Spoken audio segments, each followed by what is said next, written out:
কি ৰমেন ঘৈণে বেমাৰ ভাল পালাক না নাই? নাই ৰমো অলপো ভাল পোৱা নাই। দিনক দিনে বয়াত দেখিয়ে গতি কৰিব ধৰিছে। ডাক্তৰে কৈছে সোনকালকে চিকিৎসা নকৰিলে আৰু বয়াত দেখি যাব। তেতিয়াহ'লে তই কাৰোবাৰ পৰা সহায় ল।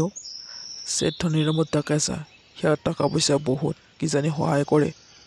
তাকেতো ভাই, আৰুতো অন্য উপায় নাই, তাকে কৰিব লাগিব। ময়ো ভাবিছোঁ একবাৰ ধনীৰ নামত তাকে যাই অলপ পইচাৰ কথা কওঁ। ঠিক আছে তেতিয়াহ'লে তইও যা, ময়ো আৰু যাওঁ আৰ।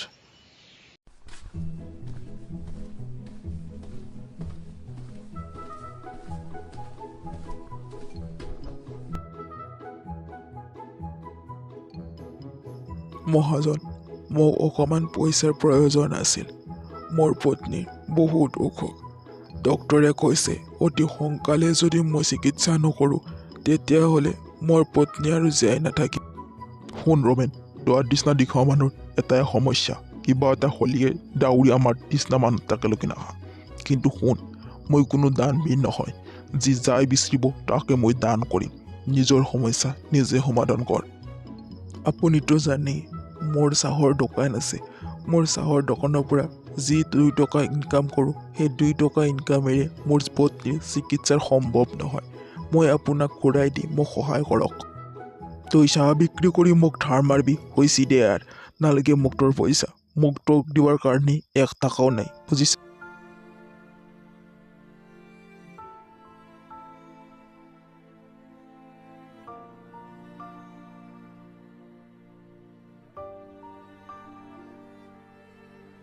দেউতা দেউতা চোৱাচোন, মাৰ কি হৈছে? একো হোৱা নাই বাবা, মায়ে ভাল হৈ যাব দে।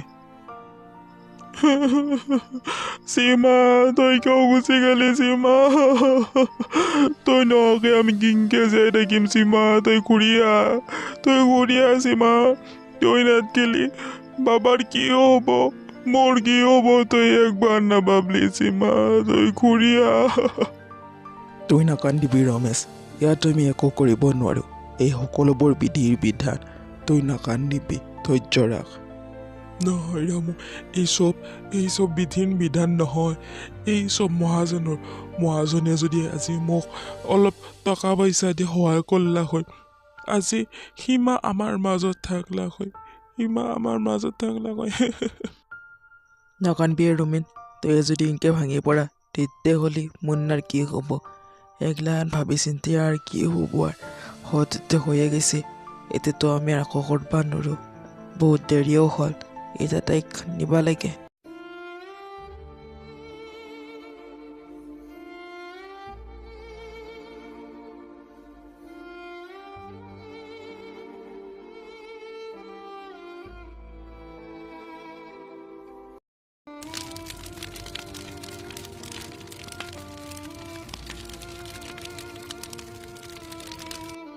চৌধুৰী, আপুনি এইটো ভাল কাম নকৰিলে।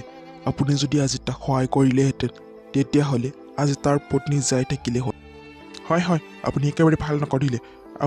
আপোনাৰ টকা আছে কিন্তু মানৱতা নাই, আপোনাৰ হৃদয় নাই, আপুনি ভাল নকৰিলে।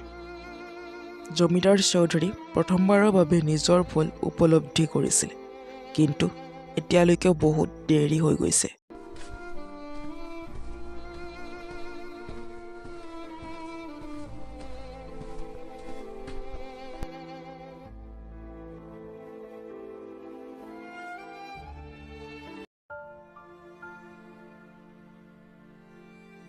ৰমেন, মোক ক্ষমা কৰি দে, মোৰ বহুত ডাঙৰ ভুল হৈ গ'ল। আজি মই সহায় কৰিলে তোৰ পত্নী যাই থাকিলেহেঁতেন। নাই, আপোনালোকে বহুত ডাঙৰ মানুহ, আপোনালোকে মোক ক্ষমা খুজিব নালাগে।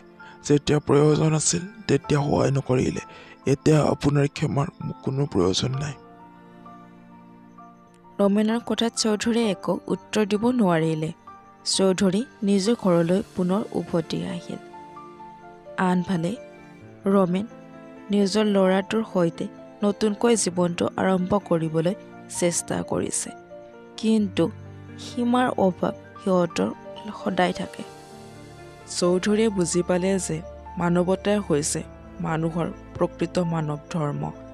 টকা পইচা মানুহৰ থাকিলে, ধন সম্পত্তি থাকিলে যদি কাৰোবাক সহায় কৰিবৰ সক্ষম থাকে তেতিয়াহ'লে সহায় আনক কৰিব লাগে।